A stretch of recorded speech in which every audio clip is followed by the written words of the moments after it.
Кутмандуу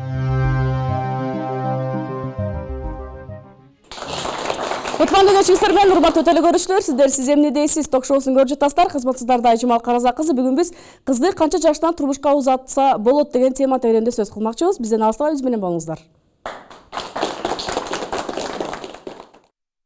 Кыргызда илгери энелерибиз 9-10 жашынан турмушка чыгып, 12-13 жашында 1-2 балалуу болуп калган экен. Демек, 12 жаштагы кыз эне болууга укугу бар, эне боло алат деген түшүнүк болгон. Бүгүнкү күндө болсо мыйзам чегинде карасак, 18 жаштагы кызды турмушка узатса болот. Бирок 18 жашты деле кээ бирөөлөр айтат экен, физикалык жактан, моралдык жактан, психологиялык жактан кыз 18 жашында турмушка чыкканга даяр эмес дешет экен. 18 жаштагы кыз турмушка узатканга бүгүн даяр эмес деп атышат. Сиздер эмне дейсиздер? 8-ге чыкмак тургай 17-синде 10-ду бүткөндөн кийин эле мен турмушка чыккам, өзүм башыман бүткөн. 18-имде бир балалуу болдум, анан 19 ошондо канча 8-дин энеси, 9-дун энеси болдум, бирөө жок болуп калган. Анан ошол эле турмуштун арабасын тартып эле кетет экен 17-синде. Анан 16-15 дегениңер чындыгында сал жаштык кылат. Сиздин апаңыз? Менин апам 1,5 жашында эле кайтыш болуп кетти. Канча жашында турмушка чыкканын биле албайм. Негизи адам акылдуу эси мындай жактан өнүккөн адам болсо, чынындачы, же акылдуу үй бүлөнүн, же жашынакай тарбиялуу үй бүлөнүн адамдары болсо, ал жашына карабайт. Эгерде акылсыз, кем акыл жашоого негизи эле бир кандайдыр бир кызыгуусу же максаты жок болсо, ал 40-ка чыкса, 30-ка чыкса деле ал жакшы келин болуп бере албайт дейт элем да. Ошон үчүн мен ушундай нерсени ошо энелерден талап кылат элем. Эгерде энелер кичинеден бери күйгө тарбиялаган болсо кыздарынчы, ал уже 15, 16, 18 жаш азыр бул уже жакшы эле. Аларга мисалы үчүн мындан уже өтүп кетсе да болбой калат, кыйын болуп калат. Кийин мындайча айтканда бир прическасы чакпай калса да жүрө берет да, мунун прическасы кыйшак экен деп коюпчу, ушундай да. А негизи бул дүйнөдө тегиз нерсе болбойт да. Да, 18 жаштагы кыз турмушка чыкканга даярбы? Саламатсыздарбы? Негизи ошол бул суроодо менин дагы оюм бар да, ошо чынында эле кээ бир кыздар эрте жетилет, кээ бир кыздар кеч жетилет да, баягы балалык эме болот да, бала кыял болот. Анан чын эле айткандай эле, бирок жашы өтүп кеткенде көп эле тандап калат да. Баягы бир жери өтүп калса, же сапожкасын, же бутун жакшы карабайт экен, же колун тырмагын албайт экен дегендейчи. Анан көбүнчөсү бирок 18 жаштагы кыз негизи 18 жаштан эле турмушка чыкканы туура деп ойлойм. Андан ылдый 17-16 жашта уже ал деген мектеп куракта биринчиден, экинчиден ал деген ошол өзү даяр эмес да. Анан үчүнчүдөн ал деген баягы ата эненин мээриминде, анан кээ бирөөлөр болсо деген эрке кыз болот, кээ бирлер баягы ортончу, кээ бирөө анан көбүнчөсү баягы мен турмушка эрте чыккан кыздардан сураганымда көбүнчөсү үйдүн улусу да. Үйдүн улусу болгондо кыздар эрте жетилет, жана алардын бөбөктөрүн карап баягы оокаттын баарын ошол кылып түйшүктө мындай эрте бышып жетилишет да. Менин оюм боюнча 18 жаш эрте болуп калат дейм. Мисалы үчүн кыздар 20 жаштан 25 жашка чейин өзүнүн убагы дейм да. 20 жашка чейин эрте болуп калат, 25 жаштан кийин кеч болуп калат. Ошон үчүн 20 жаштан 25 жашка чейинки аралыкта турмушка чыкканы жакшы дейм. Себеби аркы беркинин калча билип үйрөнүп калат ал нерсеничи. Мисалы үчүн 18 жашта жанагыдай эле сыйлоону түшүнө эле кези болот. 20 жаштан өткөндөн кийин кичине ал кыз акылы токтотуп калат. Менин оюм ошол. Мисалында да азыр 14 жаштан баштап сүйүү башталат да. Анан сен болсо 20 дейсиң, ага чейин канча жигит менен жүрүп коет. Жөн ал үйдөн тарбиясы да. Үйдөн тарбиялаган болсо, мисалы үчүн мен школда окуп жүргөндө үйдө ата энем тарбиялаган үчүн мен 11 класска чейин балдар менен сүйлөшпөгөм. Азыр деле сүйлөшпөйм да, мисалы үчүнчү. Жок, бир эле сенсиң, а бу жерде толтура кыздар жонокой чоң барыңарчы. Ошолор 15 жаштарда ону Казакстанга барып денесин сатып жүрөт 15 жаштагы кыздар. Жок, ата эненин тарбиясы болуш керек да. Үйдө бекем катуу тартип болсо, мисалы үчүн ата энеси ошондой бекем тартип берген болсо, ал кыз ошол бойдон түз бойдон кетет да. Эгер ата энеси үйдөн тарбия бербесе, мисалы үчүн кээ бирлердин атасы ичет, ал бала көргөн тарбиясын уядан эмнени көрсө учканда ошону алат дейт да. 16-17 жашта деле турмушка чыкса болот. Себеби мен өзүм деле 17 жашымда чыккам. Азыр 4 баланын энесимин. 17 жашымда да мен ошондо ойлогом да, кечирээк чыгып атам депчи. Андан эрте деле негизи каалачым да, эрте эле чыгып кетсем экен депчи. Ошол мен өзүмдөн айтат элем да. Кандай жакшылыктар болот экен? Сиздин оюңузча эмне себептен эртерээк чыксам болмок деп ойлочу элеңиз? негизи агай айтып атпайбы 14 жашта эле сүйүү келет депчи. 12 жашта деле келсе керек сүйүү. Аны Жок, кыздардыкы келе берет эртелеп. эртеле келет негизи кыздарды Куранда деле 9 жаштан намаз окугула деп буйруп атпайбы. Мына ошол убакыттан баштап биз уже жетилебиз да. Ошондо 14-15 жаш нормальный жашта, бул 11-класста бүткөн кез уже сен дапдаярсың турмушка, эртерээк кет деген сөз да бул. Негизи азыр мына былтыр кайсы жыл экен Раиса Атамбаева өзү гинеколог экен го. Ошол доклад жасаган чоң бир авторитетный жыйында азыркы жаш кыздар 14-13 жашынан жыныстык жашоону баштап атат депчи. Ошондой чын эле. Мына Бишкек шаарында, чоң шаарларда ошондой. Ал түгүл жана жогорку класста мындай Ар бир 7-чи кыз аборт. Ооба. Кыз мындай кыза бири менен жүргөндөрдү нидатурага деп тоготушпайт экен азырчы. Мына Бишкек шаарындачы. Демек, бу жерден түшүнсөк болот, уже 14, 13, 15 жаштан эле кыздар баштап атышат да. Анан ошондой баалуулуктар калыптанды азыр. Ошондой жүргөндөр, байыраак балдар чаап алгандар, даже байыраак кишилер чаап алгандар азыр авторитет эткен да. Атасы менен теңдери менен жүргөндөр жана папик деп жана кореец ыры бар го. Жана миллиард просмотр болду го. Ошол именно ошо папик жөндөр ошол. Ошол папик деген мисалы сизди бир жаш кыз менен жүрсөңүз, сиз ошол папик болот экенсиз. Ошо азыр турмушта ошондой. Бүт жагынан камсыз кылат, финансылык жактан. Ооба. Анан азыр ушундай, турмушта ушундай. Анан эми жанагы 18 жаштан деген биздин мына кыргыздарга бир аз неме болуп калат. Негизи законду 16дан кылса болмок. Ошо 16да толук биздин кыздар жетилип калат да. Анан азыр эми 18 күтүп жүрөбү. Анан бардыгы үчүн бирдей болбойт закончу.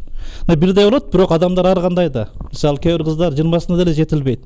Бирок алар исключение. Негизинен 16-17-синде биздикилер жетилип калат. Эжелердин оюн уксак, сиз саламатсыздарбы, урматтуу угуттуу кыргыз калкым. Мына азыр аябай талаш тартыш болуп атат. 18-те тиги кыздар күйөөгө чыкса болобу деп. Союз мезгилинде 18 жашта паспорт берилчи да. Союз мезгилинде 18 жаштан баштап чыгып эле. Эми ал мезгилде массалык маалымат каражаттар аябай аз эле. Азыр мына телевидение бар, колдоруна сотка түшпөйт, газета, журналдарды окуйт, окушат. Азыр бардык жакта маалыматтар бар да. Азыр бизге мынакей биздин кыздарыбыз 16 жаштан баштап жетилип, мынакей паспорт алып атат да, 16 жаштан. Демек, эмнени билүүгө болот будан? Азыр мынакей бизде жашоо турмушубуз аябай жакшы да. Жакшырды, ичип жегени жакшы. Демек, биздин кыздарыбыз эрте жетилип атат да. 16 жаш деген, демек, күйөөгө берсе болот деген сөз да. Ага чейин деле 9-классты бүтүп эле, кыздарыбыз бизден сурабай эле, мектепти бүтпөй туруп эле, эч кандай орто билим албайт, жогорку билим албай эле күйөөгө чыгып кетип атат. Уруксаты жок эле да. Уруксатсыз эле. Мына эми аны эмнеден билүүгө болот? Эми ал биз нары айтып атабыз, бери айтып атабыз, ал кичиник баягы жаш болуп барып, кээ бирлер ошол бала бойдон барып деле ошол үйдүн тарбиясын алып, жакшынакай эле бирөө болуп кетип атат да. Ошол үйдө тарбияланып, анан кийин айтып атпайбызбы, 23 жаш, 25 жаш деп, ал мезгилде уже бардык нерсени көрүп калат да кыз. Анан кийин ошол жана жакпай калып, ошол жерде ичара келишпестик болуп, кайнене менен кыздын ортосунда, кайнатанын ортосунда, баланын ортосунда мен мынтпейт элем, мен айтпайт элем, мындай ичем, мындай кийинем, мындай турам, мындай машина минбейм, мисалы азыр машина.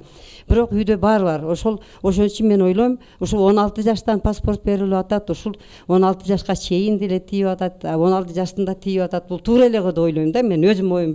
Эрте бербесе барган жерине кыз отурбайт. Билерман. Отурбайт. Вот мына даракты эрте жазда отургузбаса, кийин мөмө бербейт. Ошол дарак же курайт, же эптеп эле дарак болот. Өз убагында берсе, сезон, мисалы мындай, вот закондо тура эмес да, 18 деп туруп, эркек аялдын баары, кыздардын баары 18 жок. Вот эркек деген 18-тен өйдө десе мен макулмун да. А кыздардыкына ограничение жок көп жерде.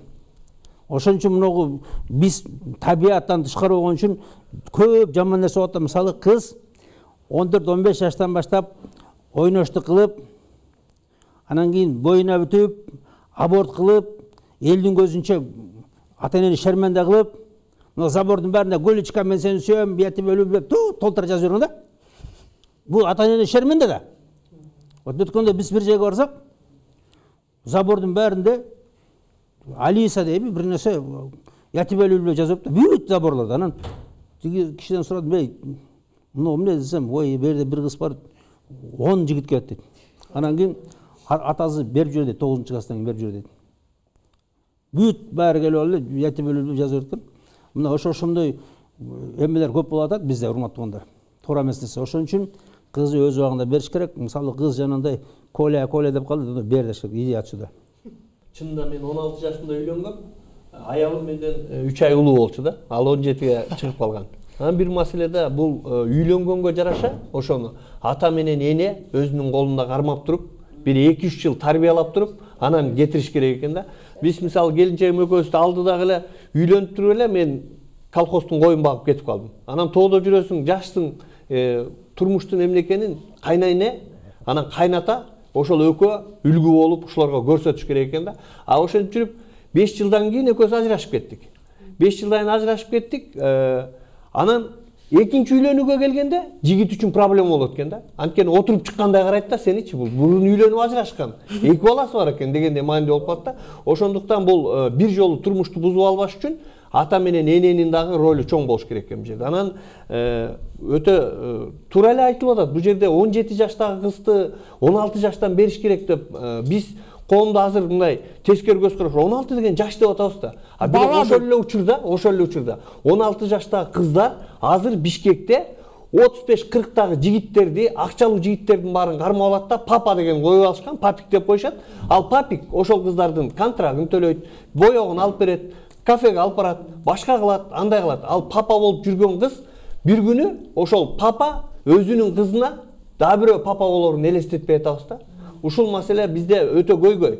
Бул эрте бериш керек дегенге туура эле 16-17 жашта бериш керек, бирок ошол эле учурда ата менен эне тыкыр көзөмөлгө алып, анын жашоосун түзтөп, жана кайнененин камырынан дегендей, кайнене кичине каардуураак болуп, 16 жаштагы кызга тарбия берип турбаса, ал жолунан адашышы мүмкүн. Бирок ошол эле учурда 16 жаштагы эркек, ажыке туура айтып атат, 16 жаштагы эркекти 16 жаштагы аял оңой алдап коет. Себеби аны мисалы ошол эле учурда төрөгөндө эне болуп, ал башкача көз карашта болот. Сен өзүң ага бала болгон сыяктуу болуп каласың да. Ошол сыяктуу кете берет дагы турмуш. Мунун эрте үйлөнгөндүн жакшы жери балдарың да эрте жетилет. Мен мисалы азыр 2 неберем бар. Өзүм жашым 43-тө. Ошол биринчи келинчегим менен 2 балам бар эркек. Алардын улуусу үйлөнүп 2 неберебиз бар. Ал ошол эле келинчегим азыр үйдө 2 небере менен кайра чогуу чаран эле мындай Санта Барбара болуп калды. Нузакта жакшы жашоо болуп атат. Мен ажыке сурап келдим эле, сиз айтып жатпайсызбы азыр кыздардын эрте үйлөнгөн жакшы деп? Сиздин кыздарыңыз канча жашында үйлөнгөн мисалы? Менин ушу 16-нын тегерегинде. 16-нын тегерегинде үйлөнсө сиз мындай ойлонуңузбу, мындай эне сүтү оозунан кетиле кыздарды мындай күйөөгө берип койсом өксүп эме кылат, мен эртеле берип коюшту, мен 18 жашымда же 20 жашымда үйлөнөм деп, ушинтип ойлоп жүрсөм 16 жашымда берип койду деп айтышат да. Мисалы, айтышпай эле өкүнүшөт да мисалы. Айттык, ону жигитти кара. Все, 14-15 жаштан баштап уже мазгазын баары күйөө да. Кыз 14-ке чыкканда кулак мурду кери болот, издеген эр болот. Уже 14-15 жашында ойлоно баштайт, жигит, күйөө дегенде. Сиз кызыңыздын эркек киши жүрө берет. Эркек киши, кыз киши эрте жетилип, уже оюнун баары талада. Вот. Коля. Ошон үчүн анан биз мындай жолуктурдук. Сразу эле давай, все, и бүттү. Сиз кызыңыздын оюн уктуңуз беле же тиесинде эле берип койдуңуз беле? Айтпа, уктук деп, мына көрдү, көрсөттү, жакты, все чыгасың, чыгам, бүттү, кет. Кыздар канча жаштасыздар? 20? 22. Мен дагы бир эме айтып койдум, мына 22 жаштагы кызга сурап 22 кыздар уже сер кардыңыздар. О, сер чынында мынада 22-23 жашыңар, сердин тишиңер жарымыз түшүп, эме уже бетиңер бириш басып, уже эметип калат, анан кийин сер чыгам десиңер да. Вот мына 24-25-те тишиңер жарымыз жок чын. Азыр 22 жашта экен, угуп көрсө. Мен кыздардын жашын чектейим келбейт да, мисалы үчүн ар ким ар кандай учурда жетилет. Ошон үчүн мен өзүмдүн оюм ушул кичинекей мен эле, мисалы үчүн 20 жаштан 25 жашка чейин турмушка чыгам деп ойлочумун да. Демек сиз 22 жашта өзүмдү жетилекмин деп ойлойсуз. Жок, азыр жетилди. Мисалы үчүн азыр кете турган учур келди да негизи. Бирок баардык эле адам мага окшоп эрте кеч жетилбейт да, кээ бирөө эрте жетип, кээ бирөө кеч жетилет да. Мисалы үчүн агай айткандай 16 жашында кээ бир кыздар жетилбейт. Ал үй бүлөнү алып кеткенге даяр эмес да. Эне деген завод производитель да. Ал ошону уже кызды кичинекейден баштап өзү менен кел бияка деп тамак бышырыштырып, дастурган салыштырып, бүт бәрін уже үйрөтүп ашат да, бәрін дәрдеп коюш керек. О келип анан кийин эч нерсе көргөзбөй эле өзү кылып берсе эне, кыз кыркка чыкканда эч нерсе дайырбайт. Бир жумуртка бышыра албайт. Ошон үчүн сен мен даяр деп, сен давно даяр болуш керек болчу. Вот бу жерде ата энеңде да косяк. Сиз айтып атасыз, азыр 16 жаштагы кыз турмушка чыгыш керек деп. Бирок мен каршымын да. Мындайча айтканда, себеби азыр кыз өзү даяр болушу мүмкүн, бирок мындай ден соолугу жагынан даяр болбой калышы мүмкүн да. 16 жаштагы кыз бул төрөй албай деле калышы мүмкүн да бүгүнкү заманда. Мурдакы заманга салыштырсак, ал маалда мындай натуралдык продукцияларды ичкен дагы анда адамдын, кыздардын ден соолугу чын болгон биринчиден, анан экинчиден ал кемпирлердин колунда өсүп калган үчүн ал мындай чоң адамдардын көз карашында ойлонуп калышканда. Азыркы мисалы 16га чыккан кызды алдык дейлик, анан ал 20га чыкканга чейин төрөсө, сен төрөбөс экенсиң деп кетирип жүрүшү мүмкүн да. Анда сиз кандай карайсыз? Сиздин кызыңызды ошентип кетирип берсе, сиз макул боло элеңиз? Биринчиден бул мындай да, менин оюм, анан тигинин ою деген да. Өзү мындай да, природа, табият. Биз баарыбыз эле көрүп турубуз, что табият кандай экенин баарыбыз көрүп турубуз. Мына кызым бышты, уже жанагындай этеккири келип атат, уже дене мүчөлөрү көрүндү, жанагындай женский болду. Аны көзүбүз сокур бекен. Баарыбыз көрүп турубуз да. Уже чоңойду. Анан кийин биз келип эле Америка жана Европанын айтканын келип эле Америка 30 жашта али жетилбейт деп койсо, сен эртең 30 жашта жетилбейт дейсиңер да. Анан химический продукт, анан физический продукт деп жүрсүң. Не надо при продуктам продукта. Көрүнүп эле турат. Баарыңар эле бойго жеткенсиңер. Мына карап көрсөң, бүт баары жигиттерге тийишип атат. Жигиттер үчүн мушташып атат. Жигит үчүн бири-бирин өлтүрүп коюп атат азыр биздин кыздар керек болсо. Жигит бул эч качан болгон эмес. Мына биздин ата бабаларыбыздын убагында кыз жигит талашканын көрдүңөр беле? Вот бу жерде жигит талашып, банда на банду согушуп, мушташып өлтүрүп коюп атат даже. Асыргер алып, жетилелек дейсиңер. Мына жанагы мушташып аткандар 15-16 жашта кыздар. Кайра суроо берип калдым, мен карындашыма жооп берип коеюн. Жана бул инимди айтып калбадыбы? Энеси оозунан кетелек депчи. Бул кызыктай эле бир суроо да мен үчүнчү. Бул 16 жашка чейин не кылып жүрдү кыз? Энеси не кылып жүрдү? 16 жыл бою. Элик төрөлгөндөн кийин эликтин баласы 2 сааттан кийин энесине жеткирбей качат. Адам баласы жетпейт. Жануар. Адам баласы деле 1 жаш, 1,5 жашында башып, андан кийин 15 жыл бою эшекте калып жүрдү. Ошонун баарын даярдаш керек болчу моралдык жактан. Анан берки карындашыбыз айтып аткандай, ар ким кыз ар кандай жетилет. Андай эмес. Статистика бар. Ашып кетсе бир 2-3 жыл эле айырма болуш керек. Бир 15 жашта тур эле. Болгону биздин законубуз жооп бербегендиктен законду бир аз сыйлап туралы, балким кандайдыр бир кол топтоп сунуш иретинде берсек болот. Колдоп берсе, элге берсек болот. Азыр мына Алла таалам Куранда деле 9 жаштан баштап намаз окугула деген кыздардычы. Мына ошондо 9 жаштан кыздар, значит, жетилеткен да болчу. Анан 9 жаштан кийин бул уже кеч болот да, андан кийин уже 16 жашта уже турмушка чыгып кетиш керек негизичи. Анан 22-20 деген бул уже андан кийин төрөш да кыйын болот кыз балага. Мен бул кыздарга как эже катары айтып кетет элем, эртерээк турмушка чыгыңыздар. Азыр төрөй албай, мына 26 жашка чыгып алып төрөй албай жүрүшөт. Эмнеге төрөй албайт? Себеби ушундай денеси катып калат да. 30га чейин негизи аял киши төрөп салыш керек. Андан кийин уже кайнене болуп жүрө бересиңер. Сиз айтып койсоңуз, эркек менен кыздар менен эркектер тең эле чоңоюбу же арта калабы эркектер? Негизи эркектер 3-4 жаш аркада жүрөт да, если возрасту бирдей болуп калса. Ошондуктан өзүңөрдөн улуураак эркектер болсо турмушка чыгып, ушундай болгон негизи жакшыраак да, аял киши үчүнчү. Алла таалам Куранда тиги эркек балдарды айтып атпайбы, 12 жаштан намаз окугула депчи. Мына бул жөн эле эмес да, 3 жаш разница бар да. Бейишке кыздар 18 жаштагы кыз болуп кирет, эркектер 33 эркек болуп кетти, 33. Мен айтам ошондо 18 кыз 33 эркек менен тең деп. А силер болсо 22 уже 50 барып калдыңар.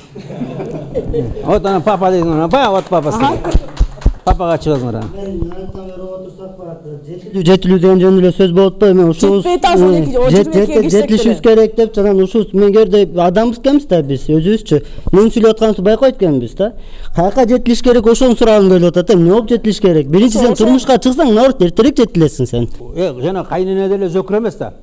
Карап көрөт, кыз али жетилек, бала али жетилек болсо, экөөнүн төшөккө жаткызбайт, эле никахын кыйып, анан жашай берет да. Бирок тарбиясын жүргүзө берет. Кайнене. Зато кайненеге аябай удобный. Кичинекей кыз жана кээде уктап калат, башка болсо проблема жок. Өзүнүн кызындай. Вот ошол сразу өзүнүн кызындай карайт.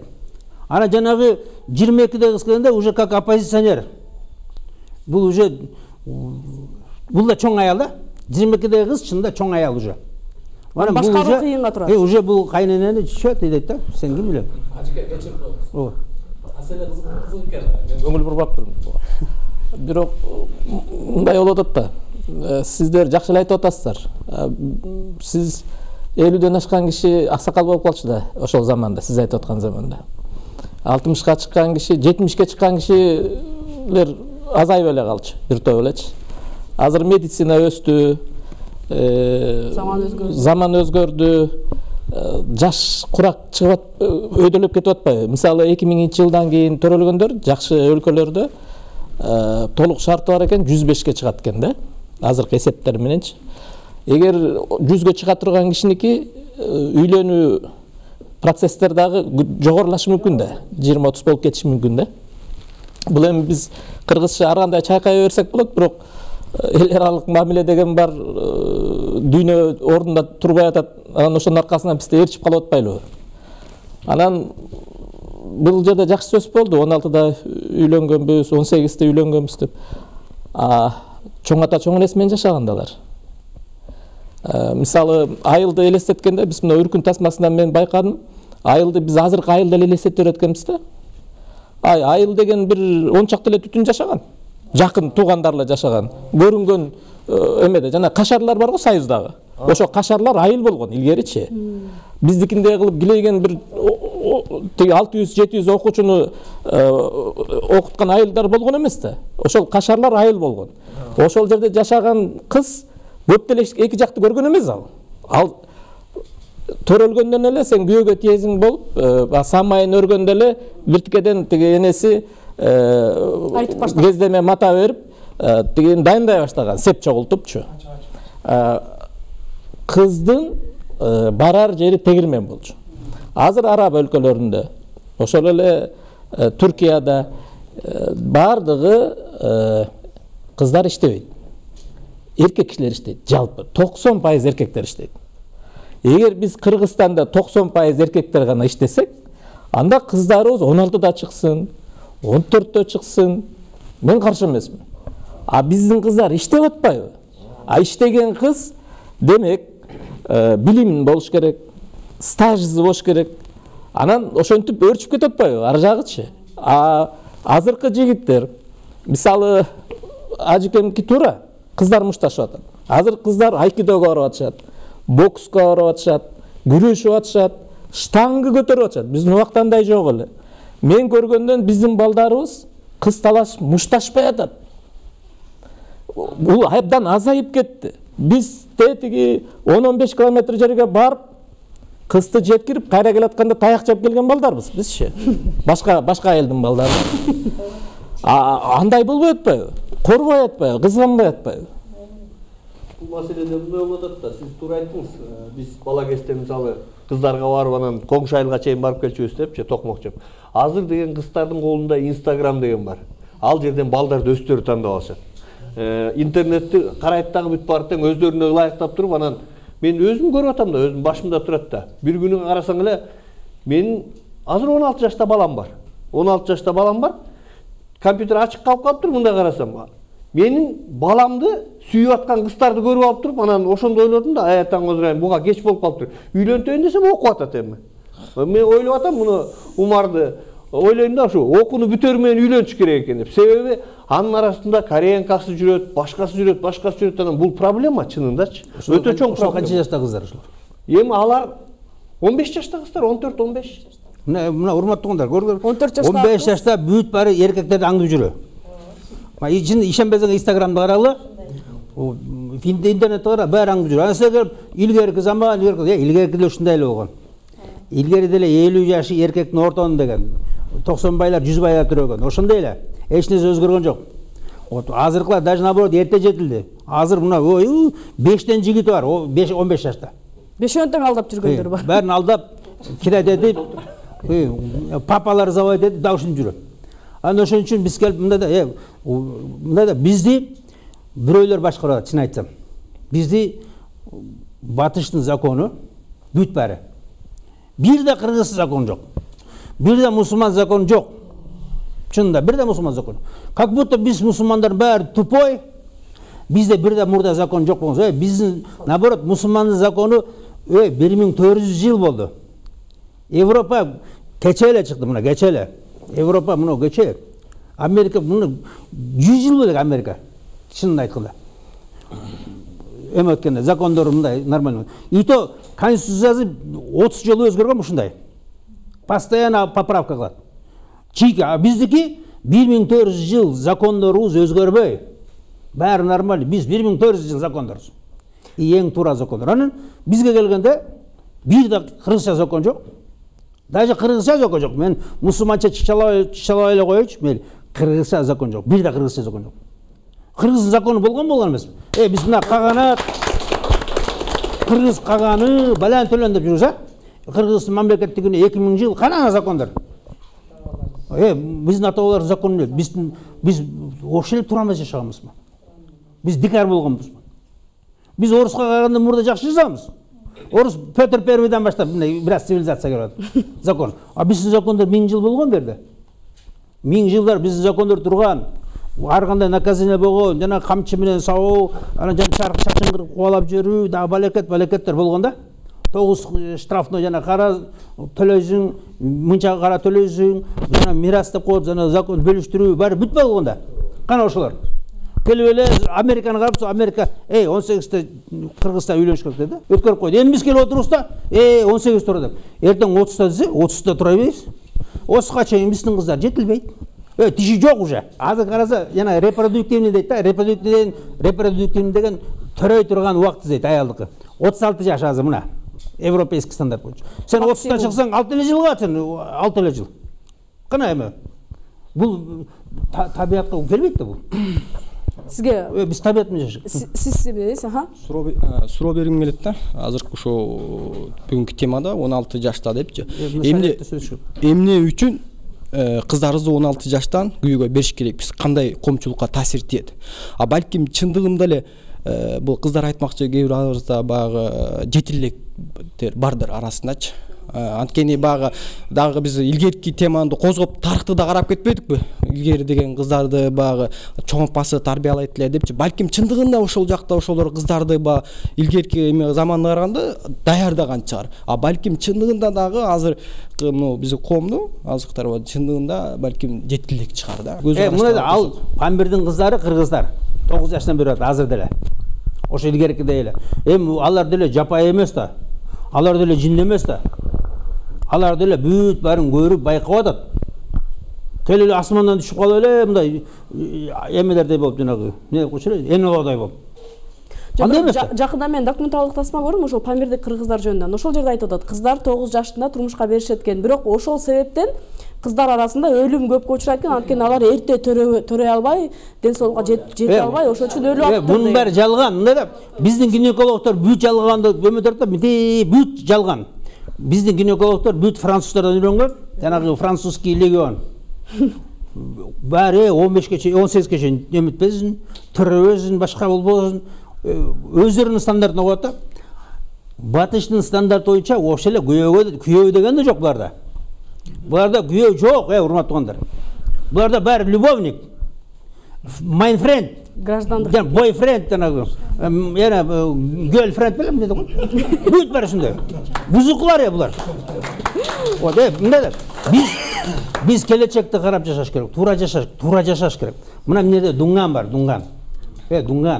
Дуңган 3 класс, 4 класстан кийин эле болду дейт. Чындап эле жетиштүү ошол деле.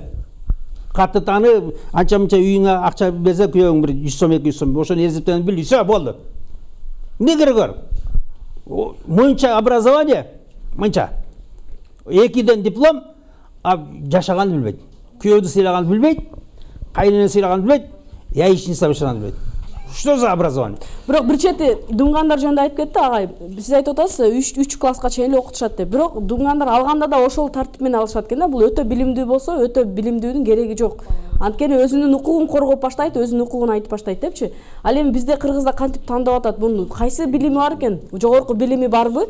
Бул иштеп кете алабы? Мен балама иштеп, мен баламды багабы деген ой менен алып атышпайбы? Демек, кайрата кайнене дагы тандап атканда билимдүү, иштеген жери каерде иштейт экен деген кызды тандап атпайбы? Бул байкенин сөзүнө кирсек, анда эгер кыз турмушка чыгыш үчүн 16 жашында эмес, 25 жашта чыгыш керек болуп калып атпайбы? Анткени ал билимдүү болуш керек, иштеген жери болуш керек. Кечиресиздер. Мага суроо берип калды. Кечиресиздер. Эгер биз 90% эркектер иштесе, анда биз 16дан кыздарды беришибиз керек. Бул Туркияда болуп атат. Бул араб өлкөлөрүндө бар. Сиз көңүл буруп койсоңуз ушул маселеге. А эгер биздики 90% келиндерибиз иштеп атса, анда кесип алыш керек болуп калып атпайбы? Биздин чөлкөмдө түркмөндөрдүн кыздары абдан баалуу турат да. Андан кийин тажик, анан өзбектер. Кыргыз, анан казак кыздар. А эмнеге? Анткени түркмөндөрдө ажырашуу дээрлик жок. Ажырашкан кызды эр албайт. Ошон үчүн алардыкы где-то $50,000 калыңычы. Ал келди, кетпейт ал ужечи. Күйөөсү өлүп калса, баягы кыргыздардай кылып дагы кайнысына, кайнагасына никени кыйып кое берет. Илгери ошондой эле бир эле жолу калың берилчи да.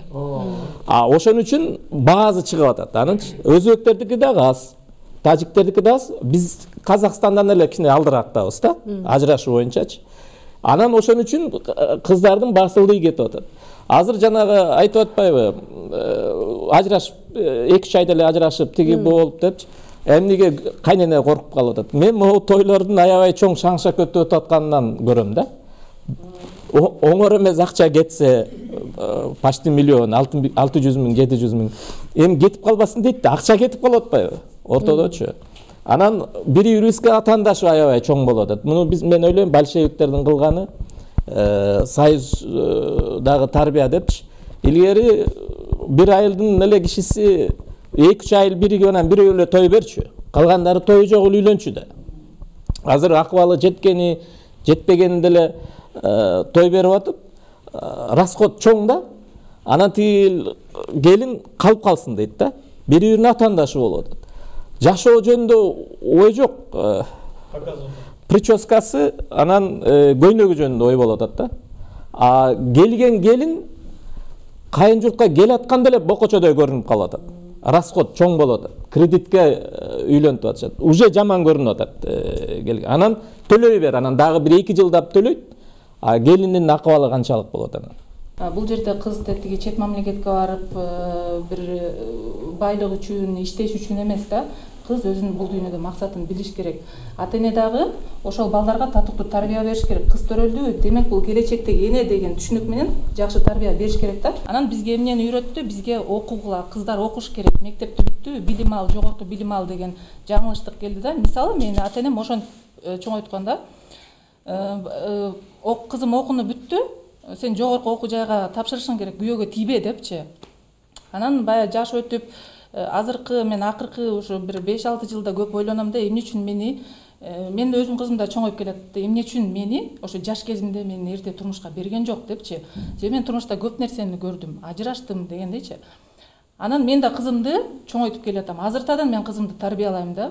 16 болбосо дагы мен 18 жашында мен кызымды эне катары өзүм милдетимди билип турмушка узатам да. Анан кээде ойлоп кетем да, мен ала качып деле кетпейт беле депчи. Тилекке каршы эч ким ала качкан жок. Анан бүгүнкү күндө кыргыздын келечегине чоң балта чапкан нерсе бул ички жана сырткы миграция болуп атат да. Биздин сонун жаштарыбыз чет жака кетип иштеп атышат, ошол жерден бузулуп ителеп алатканы толтура Аты айтылбаган кыздар. нерселер көп. Буга ким күнөөлүү? Буга ата эне күнөөлүү. Ата эне үйдө жатат да айтат, кызым барып иштеш керек деп.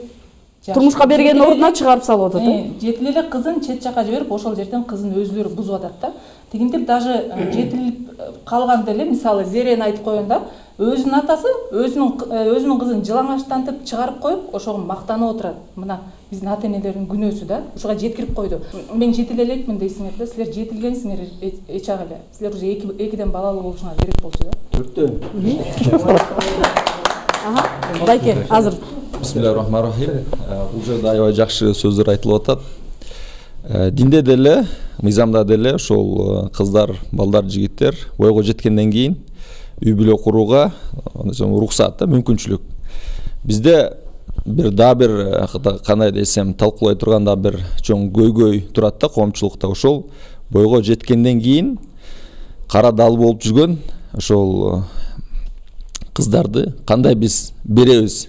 Ошонун кандай ыкмалары бар, кандай жолдору бар?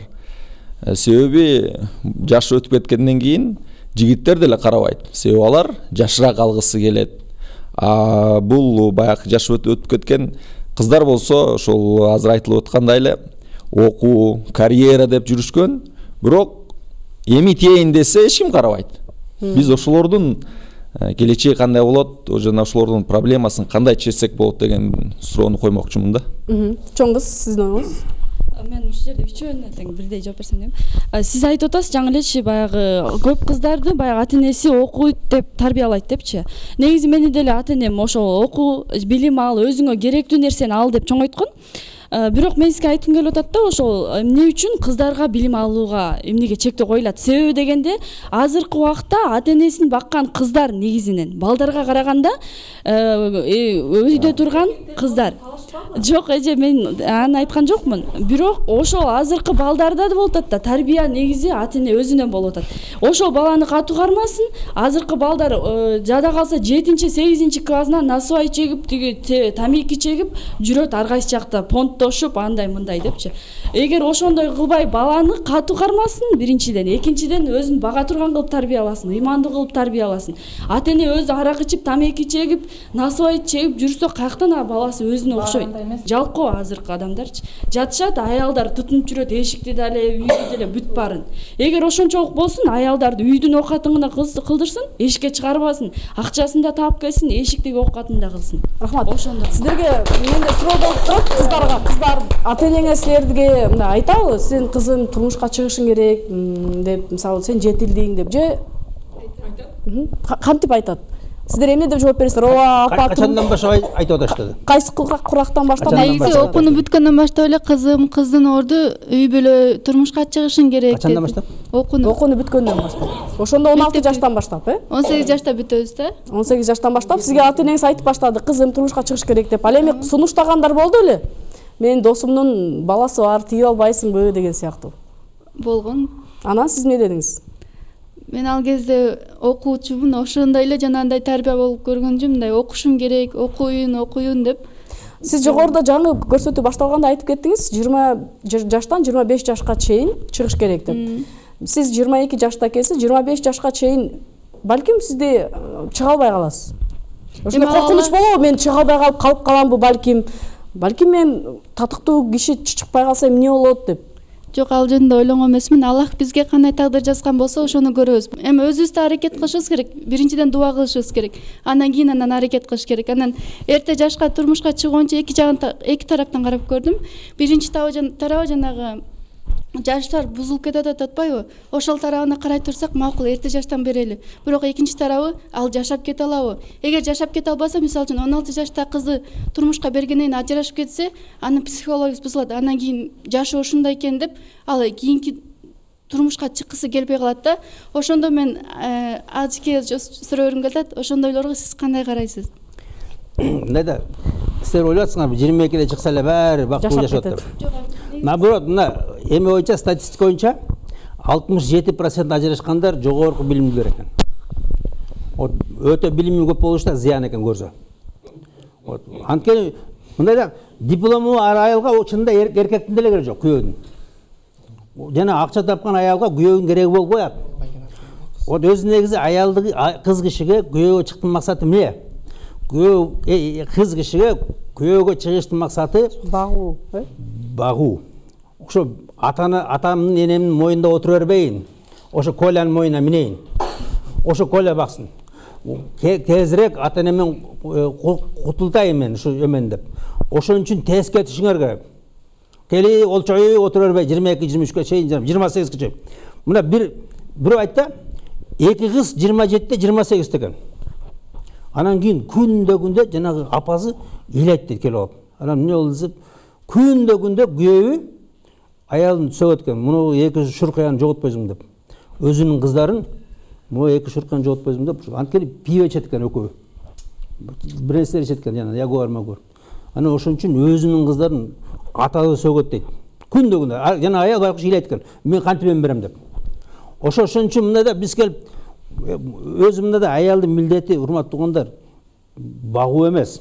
Атаны багууда милдет эмес. Күйөөдү багууда үй бүлөнү багуу милдет эмес. Ошону биз жакшы билели. Мына башка эркектерде болот. Мен сиз айттыңыз, Түркменистан, Тажикстан, жанагы арабтар, башкалар, баары мусулмандар эркектер багып атат. Эркектер эркек болойлу, багайлы, анан силерде чыкпайт экенсиңер. Жакшынакай, багалат. Чык десе, жок, мен окуйм. Анан карасаң 25-ке чыгып калдың. Анан кийин бирөөлөр айтты, ой, сен акылдуу кыз экенсиң. Сен аспирант болуп алса, да 3 жыл. Анан кийин уже чачы агарган, тиши түшкөн, бети биришкан, анан кийин күйөөгө чыгам дейт да. Мына 60-ка чыккандарды көрдүм мен. Күйөөгө чыга албай, доктор болуп алган, же доцент болуп алган, 60-ка чыгып калган. Күйөөгө жок. Бир жолу мен 53-төгү аялды көрдүм да. 53-төгү чыкпай отурат, 72-де, 50-де чыкпай атат. Отурат. О, мына 53-те бирөөдү көрдүм. Анан бирөөдү элчит болуптур. Анан мына балаң болсом, бул эме дейт. Иним баласы, анан өзүң чыксаң, күйөөгө чыгат. Эй, канча келесиң? Канчадасың? 53-те деп. Анан айттым, эй, эмне чыккан жоксуң? Билбейм дейт. Анан сен ата энең айткан жокпу деп. Билбейм, ата энем айткан болуш керек дейт, мен чыккан. Урматтуу туугандар, мына дал ушундай болосуңар. Анан кийин эч кимге керегиңер жок. Чынында. Өз убагында үй бүлө кура албасаңар кыздар, эч кимге керегиңер жоксуңар. Ата энеге да кереги жок. Ата энеге да кереги жок. Ата энеде надоел болот. Силер ата энеге надоел, ата эне силерге надоел. Чын. Силер уже ата энени мына мен айтам да, кыздар 13-14ке чейин ата эне эркелетсе жыргайт да. Анан 13-14кө чыкканда ары турчу мурдуң сайып кетти. Апасы менен күндө урушат. Аллергия. Вот. Ким керек ошондо? О, Коля керек. Кечке чейин Коля менен сөйлөйт. Езишип. Мен сурай койсом. Ата энеси кучактаса неприятный. А Коля кучаса очень приятный. Мен сурай кой. Байке сизге сурайсам болобу? Сиз айтып жатасыз 16 жашымда үйлөнгөм депчи. Сиз ата энеңиз сизди баккан аз келгенсиз, 16 жашыңызда үйлөнүп алсаңыз, аялыңызды да бакты да тура же өзүңүз иштедиңизби сиз? Мен 16 жашымда 600 кой бактым, аялды айтасың. Колхоздун койун бактым мен 16 жашымда. Ал маселе мындай да. Эми бул жерде жана жогоруда жакшы айтып атасыздар да. Бул аял өзү окууну бүтүш керек, университет окутуш керек, карьера жасаш керек деп отуруп, өмүрдүн кандай өтүп кеткенин билбей калып атат. Мен эми бул чөйрөдө аябай көп аралаштым да. Мен Дордой базарда 9 жыл иштедим да. Ошол Дордой базардын ичинде көп аялдар бар. Жана биз жогоруда кыздарды айтып атпайбызбы? Кыздарга папа болуп атабыз деп. Ошо папа болуп аткандай сыяктуу эле мама болуп аткан аялдар бар. 50-гө чыккандан кийин 25-20дагы жаш балдарды алып алат дагы кошо жашатып алат. Ал студент. Ал барат, курсагы ток, кийими бүтүн, алдында машинасы бар. Аны мындай тил менен айтканда Альфонс деп коет да. Бай аялдын үстүнө кирип алды. Ошол эле учурда ал бай аял уже тагдыры талкаланган, эртеңки күнүнө тие турган күйөөсү жок. Ошон үчүн жаш балдарды алып алып туруп өзүнө күйөө кылып алып атат да. Бул коомдун чоң трагедиясы мындай алганда. Биз ошону азыр айтып аткан нерсебиз, биз коом жалпылап мындай талкуу менен талаштан тактык жаралат дегендей талкуулап туруп кыздарыбызды. Мисалы менде 5 кызым бар. 6 эркек балам бар, 11 балам бар азыр. Мен азыртадан баштап ойлоно баштайм да, кызымды окууну бүтөрү менен күйөөгө берейин, баламды окууну бүтөрү менен аял алып берейин. Анткени себеби мен силерге жогоруда айтып өтпөдүмбү? Instagram, Facebook, Одноклассник деген балекет чыккандан бери мен сарсана боло баштадым. Демек, мына өткөндө бир казак кыз, баарыңыздар көрдүңүздөр, 17 жашта экен, жыпжылаңаш чыгып туруп, өзүн көрсөттү Инстаграмдан. Элдин баары чүтүшүп, жылаңаштанды деп казак бордошторубуз бакырып атты эле, кайра чыгып туруп, шөкүлөнү кийип туруп, кечирип койгула, мен силерден кечирим сурайын деп чыкты деп, атайын келдим деп, анан акырын айтып келиптир. Ушинтип ойлоп атасыңарбы деп туруп, ортоң колун көрсөтүп койду, элдин баарына. Мына бул деген нерсе эмне болот? Бул деградация, коомдун деградация болуп баратканы болот.